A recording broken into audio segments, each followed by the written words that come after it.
So this book was a massive disappointment. This is Web of Venom. It's a one-shot, it's a tie-in to the current Venom run. It's written by Donny Cates. It's not bad because it's not well written. Donny Cates is a very good writer. I mean, it's very obvious from his other works. You can tell he's going to be a very good screenwriter. He has this very theatrical style. And unfortunately, I think that's the case with all these writers nowadays, that they all just want to be screenwriters. They all want to do television, they all want to do movies, they want to be showrunners. So they just do comics to kind of get a stepping stone uh, to other forms of media. Which for me kind of sucks because it's like, I want people writing comics who actually want to write comics. That Donny Cates does seem like he does want to do it. You can tell he does have higher aspirations. Guys like Brian Hill are another one who you could tell when they want to write comics. You could tell when they're enjoying it. You could also tell when they don't enjoy it. Gail Simone. Anyway, so this wasn't bad because it wasn't well written. It was bad because of the story. It was bad because I felt like it was a bait and switch. I love the Vietnam War. I don't know why. It's just like it's a big thing. I love everything about the Vietnam War. I've read so many Vietnam books. I read Dispatches. Uh, I read what's it called? I read We Were Soldiers once and young. I've watched so many Vietnam movies. I just love anything Vietnam related. I love. It's just like one of my weird things. My first comic book ever was Venom. That might be one reason why I love it so much. It was in 1988 to 1994, I believe. Comic by Marvel. Doug Murray wrote it, wrote most of it, and then Larry Hama took over. Chuck Dixon actually had some issues also later on, and that's when Punisher showed up. But whatever, that's kind of when it started going downhill. But it was still fine. But so yeah, I read the Nam. Punisher Born obviously takes place in the Vietnam War. Punisher Platoon obviously, and Punisher Platoon 2, which is the title I'm going to be giving it. We don't know what it is yet, by Garth Ennis. So I love everything Vietnam related. This book could have been set fucking anywhere. It did not need to be set in Vietnam. The big thing about Vietnam literature and Vietnam movies and Vietnam television shows is that it's like Gotham City. Gotham City is its own character. Vietnam is its own character. There's this overarching sense of dread, this kind of a crippling oppression that Vietnam brings with it, that's always ever present, and it's its own character. And and in the end, your protagonists are fighting against the character of Vietnam, and that's part. And so you have that, and then you have obviously Charlie, and you'll have some internal strife. So you have all these different dramatic elements, and that's what makes it a Vietnam story. This was not a Vietnam story. This was a story that happened to take place in Vietnam. Nobody cared. It could have been in the Pacific Northwest. It could have been in the Ozarks. It could have been in Canada for all we know. And to top it all off, it wasn't a story about soldiers. It was a story about mutants. It was a story about Wolverine and Nick Fury.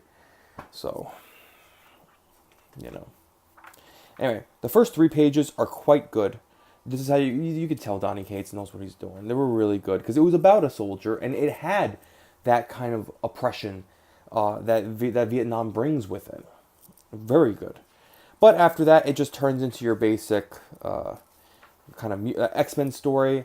Wolverine is hired by, or kind of commandeered by Nick Fury to go and hunt down the symbiotes. The first symbiotes, which 5 of them were placed into 5 different soldiers. They were sent to Vietnam, and they went rogue. They turned heel, went rogue. So Wolverine has been commandeered to go with Nick Fury to hunt them down and to kill them and to cover up all the tracks. There's a lot of Nick Fury Wolverine banter. I wasn't about it. I didn't like it, not because it wasn't well written, like I said, but because I didn't feel like this was what the story should have been told. When I first saw this, I literally thought it was going to be kind of like maybe a The Thing type deal, where you have 5 soldiers and the Venom symbiote is switching between them and they're trying to figure out where it is, or 5 soldiers kind of looking like being hunted by the symbiote, maybe a predator type deal. And then you also have like the ever present Viet Cong like hanging over them. But no, in the end, this was just kind of search and extraction with Wolverine, who just fucking popped out of nowhere. So we have Rex. Rex shows up. Rex was one of the, as we know, he was one of the original people to be bonded with the symbiote. They have a fight scene with the symbiotes. The only interesting thing that comes out of this is this idea that the symbiotes aren't completely animalistic. They aren't completely driven by instinct. And there's a great scene, one great panel. Where is it? Oh, Nick Fury was actually a body decoy, and the plan was to bring them all together and blow them all up.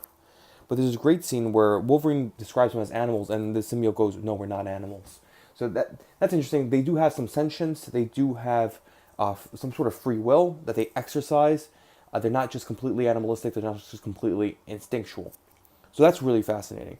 And also, the symbiote actually protects Rex. Now we don't know if he did it because out of empathy, or as self-sacrifice, or if the symbiote just did it because he's already bonded with Rex, and maybe he wants to use Rex as a vessel later on.